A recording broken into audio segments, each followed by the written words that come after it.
Hey everyone, I'm Phil Albertelli, and this is The Week in Doubt, a podcast for atheists, agnostics, and whoever. And before we begin, I'd like to give a shout out to my friend Dumbass Loser, and that's not an insult, that's his YouTube handle, for becoming a Patreon supporter and at a very generous amount. And speaking of Patreon, I finally got off my rear and put out some new bonus content. It was a hour-long unscripted episode in which I talk about some recent horror movies I watched. I talk about the movie Terrifier. That's a very disturbing one, and as I understand it, they just released Terrifier 2, which I haven't seen yet. I talk about the Hellraiser reboot, which was pretty good. I'm a huge Hellraiser fan. I talk about two foreign films, Inside and Goodnight Mommy, and the English remakes that they did, or English language remakes they did. I talk about, what else? A movie called Speak No Evil, which ended up being far more disturbing than I had predicted. Let's see, a movie called The Lodge. A lot of these movies have very generic titles for some reason. And I also mentioned quickly in passing Halloween Ends. Everyone said it was a horrible film, and they were right, so you could probably just steer clear of that one. I won't even waste my breath saying anything more about it, just a bad movie. Bad. But anyway, on with the show. And so most of these stories are a bit silly, and actually I'd planned on releasing a couple of them as little bite-sized episodes that would also make for good little YouTube videos, but I didn't get around to doing that, so I'm smushing them all together and turning them into a full-length news story episode. So first up, we have a story that I think first surfaced maybe about a week or so ago, and it involves actor Tim Allen. And I know Tim Allen leans right, and he says some dumb stuff, but I don't really have anything against Tim Allen. And when I was younger, I actually used to enjoy his stand-up, and I used to enjoy Home Improvement. But yeah, he does say some dumb stuff about God and religion. Did I just say God? God? How the hell did I say that? I threw a W in God. That's probably very New Englandy of me. But anyway, this is a very short clip. He recently made a really dumbass statement. He was talking about how I guess he has an older daughter. Not a daughter who's older than him, that would be weird. But he has one of his older daughters is an atheist. And he thought he said something very clever, but it ended up being something very dumb, so I'll play it now. My older daughter's atheist, and I said, well, philosophically, it's an irony there, too, because atheists don't believe in God. Well, there has to be a God for you not to believe in. And my daughter... You played Santa Claus.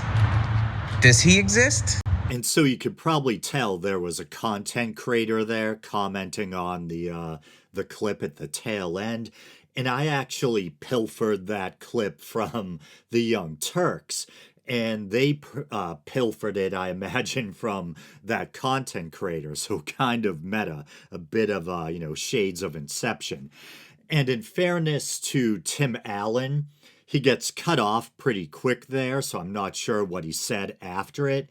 But if we can take that little chunk on face value, and he stands by that, then yeah, it's a silly comment, and yet he says it as if he thinks it's some big brain insight. And so that commenter says, you played Santa Claus, does he exist? And he's making a good point. Just because the concept of something exists doesn't mean that thing actually exists. I mean, choose your mythological creature, leprechauns, unicorns. What about other deities outside of Christianity? Hindus believe in a variety of gods. I mean, does the concept of Ganesh or Shiva or Krishna mean they actually exist in reality? I imagine most Christians would say no. What about reincarnation? I think there are some exceptions where you do have kind of Christians who might believe in reincarnation or the potential for it. But the majority of Christians, I imagine, don't believe in reincarnation. But the concept of it exists. Does that mean it exists in reality? And I think his comment plays into the stereotype that atheists actually know there's a God. They just are mad at him or don't want to believe in him. They haven't thought hard enough about it or something, or they haven't thought hard enough about it, which I find very insulting because as someone who was raised Catholic, and I've talked about this ad nauseum on the show again and again, but for me, when I was a kid, and probably all the way into, like my late teens, the most horrific idea was the idea that there may not be a God and that when you die, that's it. That was absolutely terrifying. And I went through a lot of dark nights of the soul wrestling with that possibility. And I much would have rather believed that there's actually a God and an afterlife. But as I like to say, it's like my reason eroded my faith over time. I thought long and hard about this stuff. And, now I'm an agnostic atheist. The agnostic part has to do with, gnosis, knowledge. I don't claim to know that, for certain that there is or isn't a God. And then the atheistic part of the label comes into play because I doubt the existence of a God because I don't see enough compelling evidence. And my atheism kind of waxes or wanes or swings weaker or stronger depending on which particular concept of God we're talking about. If we're talking about some vague notion of some higher power, perhaps an impersonal God or something, maybe my atheism's a little weaker. If we're talking about specific man-made concepts of God and the supernatural faith claims of man-made religions, then my atheism swings harder. Okay, now this story is really silly. This one comes from Only Sky, and it's by Andrew Hall. It's dated September 27th, and it's entitled Christian Influencer Gets Holy Water Breast Implants. And so it begins. Christian influencer Emma Antebellum proudly announced on TikTok that she recently got breast implants which are filled with holy water. And here's a quote, "My breasts are filled with the Holy Spirit." Breast implants consist of a silicone shell that holds either a silicone gel or saline water. Both are considered safe, even though the shell may rupture over time. However, there are growing voices on the possible deleterious health effects they may pose to women. Emma told her fans she was inspired to get breast implants while reading 1 Corinthians 6:19 through 20. "Do you not know that your bodies are temples of the Holy Spirit, who is in you, whom you have received from God? You are not your own. You were bought at a price. Therefore, honor God with your bodies." And here's a quote, "Honoring Jesus with my body means me going from a B cup to a D cup," she said. "And you know what? Just as Jesus bought my soul, my super fans purchased these implants. I am so blessed." So the holy water breast implants are just about trying to put more holiness in her body. Has nothing to do with her self-image or anything like that, right? Going from a B cup to a D, I'm not sure if that's what Jesus had in mind. I mean, if he existed. But yeah, it's like, and if God is the architect of creation and he made you as he wanted you, wouldn't that mean he thinks you're perfect with your B cups? What isn't it kind of disrespectful to God to go and kind of Frankenstein up or alter, the body he gave you or whatever? I don't know. And her super fans paid for them. Okay, and next, so we have a Christian mom who's afraid that Hocus Pocus 2 is going to unleash hell. A worst case scenario is that you unleash hell. on your kids and in your home. It grieves me, the thought of exposing our kids to darkness. The whole movie is based on witches harvesting children for blood sacrifices. I was a little bit scared when I hit post because I was afraid of the reaction that I would get. I believe whatever comes in our TV screens, there are things attached to that. I've seen for myself the things that I've watched with my eyes or heard over a TV screen, they become manifested in real life. Everybody thinks it's fake and innocent, but they could be casting any type of spell that they want to. Anything could be coming through that TV screen into your home. You know, it's funny. Here I was getting ready to debunk this lady's statements, but did you guys hear, like, oh, it's a few seconds into it, all of a sudden you hear like a weird little frog ribbit? I actually isolated it. What the hell is that? Maybe she's right. It's a little froggy demon from the Ars Goetia or something. Oh no. Do I have to become a Christian now? I'm joking. It's probably some weird little sound artifact from the way they edited the piece or whatever. Weird though. But full disclosure, I've never seen the first Hocus Pocus.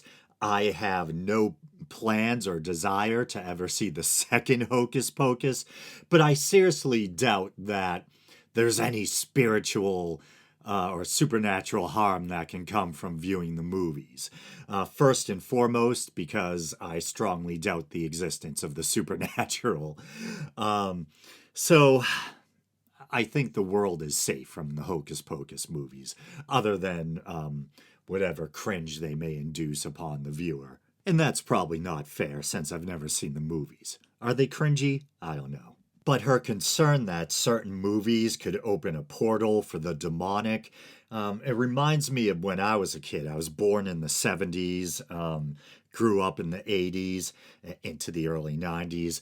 And yeah, it reminds me of the Satanic Panic. And, you had there was almost a palpable fear or hysteria in the air, especially having been raised Catholic. You had to watch out for heavy metal music. You had to watch out for Ouija boards and tarot cards and this and that.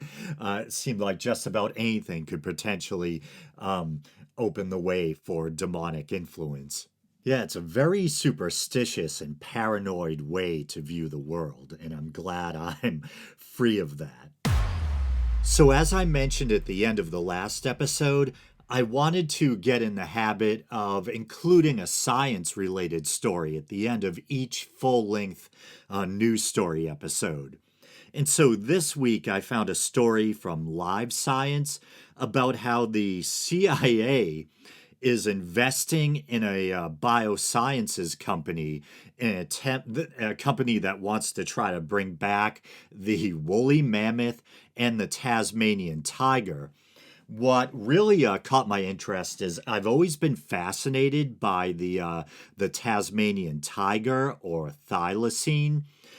It's an extinct Australian marsupial that looks more wolfish or almost like a canid than it does, a marsupial. Very cool looking animal. It has stripes like a tiger, and there's actually black and white footage you can probably find it on YouTube of a thylacine pacing back and forth in its cage, but sadly they're now extinct. They were hunted to extinction.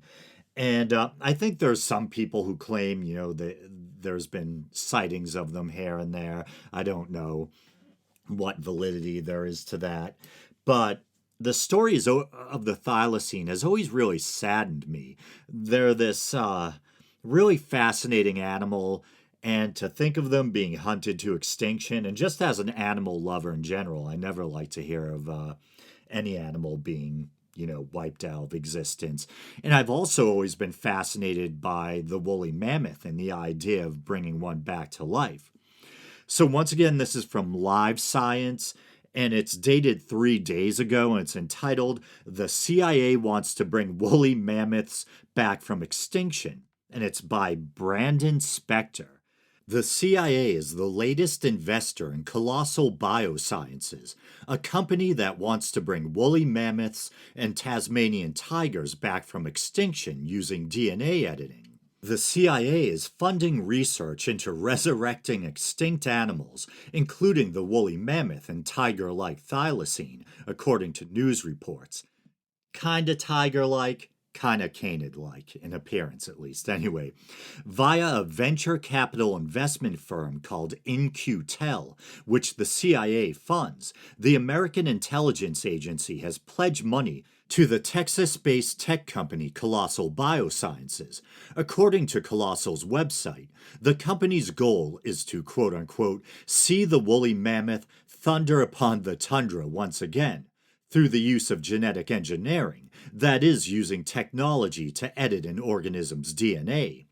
Colossal has also stated an interest in resurrecting the extinct thylacine, or Tasmanian tiger, a wolf-like marsupial that went extinct in the 1930s, as well as the extinct dodo bird. For their part, the CIA is less interested in thundering mammoths and roaring thylacines than it is in the underlying genetic engineering technology that Colossal intends to develop, according to an In-Q-Tel blog post.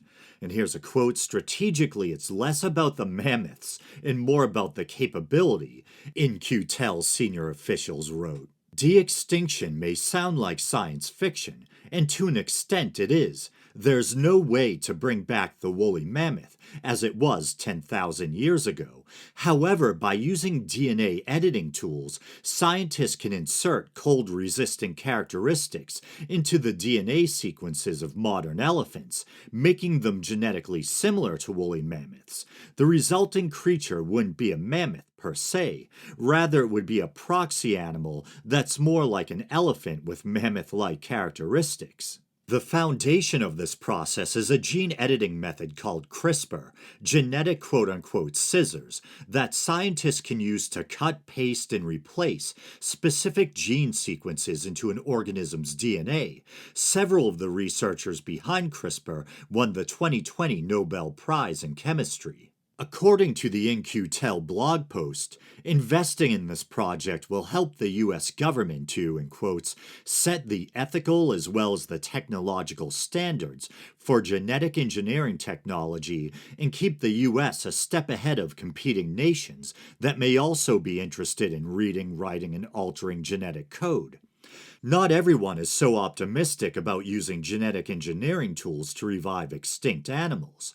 Critics have warned that if a company is able to engineer a healthy proxy mammoth, the mammoth's natural habitat no longer exists, and even if it did, genetic code cannot teach an animal how to thrive in an unfamiliar ecosystem, according to Gizmodo. According to Gizmodo, okay. Some scientists also argue that money spent on de-extinction projects could go much further if applied to the conservation of living animals. And I have to admit, it kind of bums me out that it seems like cheating. It wouldn't be an actual mammoth. I was under the impression that we found so many soft tissue samples of woolly mammoths that we would somehow take DNA from them and use it to, put it into an elephant egg or something like that. But I just looked it up, and apparently we still don't, despite all the woolly mammoth specimens we found, we still don't have any intact or viable DNA to be able to reproduce them that way. So that's a bummer. But I think the thylacine, we actually would be bringing it back. And I'm just reading here from Scientific American. The thylacine is the perfect candidate for de-extinction. Because it died out relatively recently, good quality DNA is available. So I think my verdict is it would actually be unethical to do to elephants what they're talking about. We're not even using mammoth DNA, so you're just monkeying around with elephant DNA and editing it, and then you're going to try to see if elephants can survive in the cold or what? I don't like that. But I do think it is ethical to bring back the thylacine, since we hunted them to extinction and we have actual viable thylacine DNA. I say bring them back. It would just, scientifically, it would just be amazing too.